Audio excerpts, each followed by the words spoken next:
അവയുടെ ഭൂരിപക്ഷവും 4ാം ലോക രാജ്യങ്ങളിലാണ് ഉള്ളത്.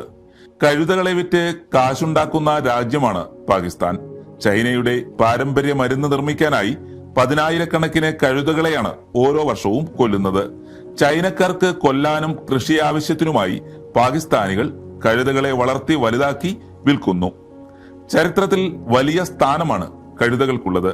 5000-നും 7000-നും കൊല്ലങ്ങൾക്ക് മുൻപ് ആഫ്രിക്കയിലാണ് കഴുതകളെ ഇണക്കിയെടുക്കാനുള്ള ശ്രമങ്ങൾ മനുഷ്യർ ആരംഭിച്ചത്. സിൽക്ക് റൂട്ടിലടക്കം ദീർഘസഞ്ചാരത്തിനായി മനുഷ്യർ ഇവയെ ഉപയോഗിച്ചിരുന്നു.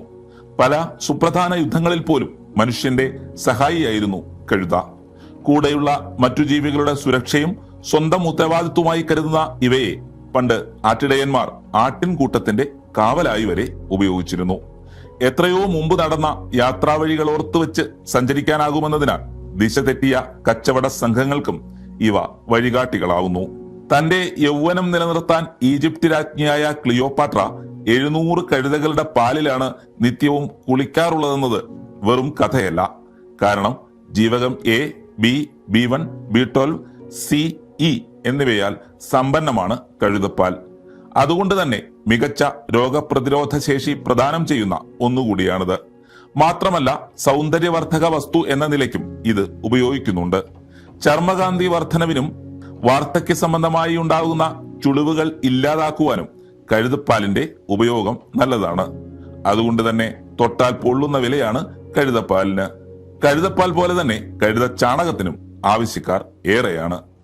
ഇത്രയും ഉപകാരിയായ കഴുതയെ പിന്നെ മനുഷ്യൻ നിരന്തരം അപമാനിക്കുന്നത് എന്തുകൊണ്ടാവാം?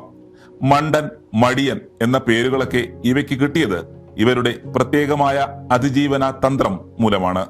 കാരണം എന്തെങ്കിലും അപകടം തോന്നിയാൽ അവ പിന്നെ മുന്നോട്ട് നടക്കില്ല. ചിലപ്പോൾ അപരിചിതരെ കണ്ടാകാം. വെള്ളമോ തീയോ പ്രത്യേക നിറമുള്ള വസ്തുവോ എന്തുമാകാം. എത്ര നിർബന്ധിച്ചാലും ഒരേ നിൽപ്പ് നിന്നുകളയും. വലിയ ചെവിക്കുടകൾ പല ദിശകളിലേക്ക് തിരിച്ച് അപായപ്പെടുത്താൻ ഏതെങ്കിലും ജീവി വരുന്നുണ്ടോ എന്ന് അവ എപ്പോഴും ജാഗ്രതപ്പെട്ട് കഴിയും. അതായത് കഴുതകളെപ്പോലെ കൂറും ബുദ്ധിയുമുള്ള ജീവിയെയാണ് ബുദ്ധിമാനെന്ന് സ്വയം നടിക്കുന്ന മനുഷ്യർ കളിയാക്കാനായി ഉപയോഗിക്കുന്നത്. കഴുത അന്നും ഇന്നും അവഹേളനത്തിന്റെ പ്രതിരൂപമായി നിലകൊള്ളുന്നു. പരിഹാസരൂപേണ ഒരാളെ കഴുത എന്ന് അഭിസംബോധന ചെയ്യുമ്പോൾ നിങ്ങൾ ഓർക്കുക, കഴുതയെപ്പോലെ ഉപകാരിയായ ഒരു മൃഗം വേറെയില്ലെന്ന്.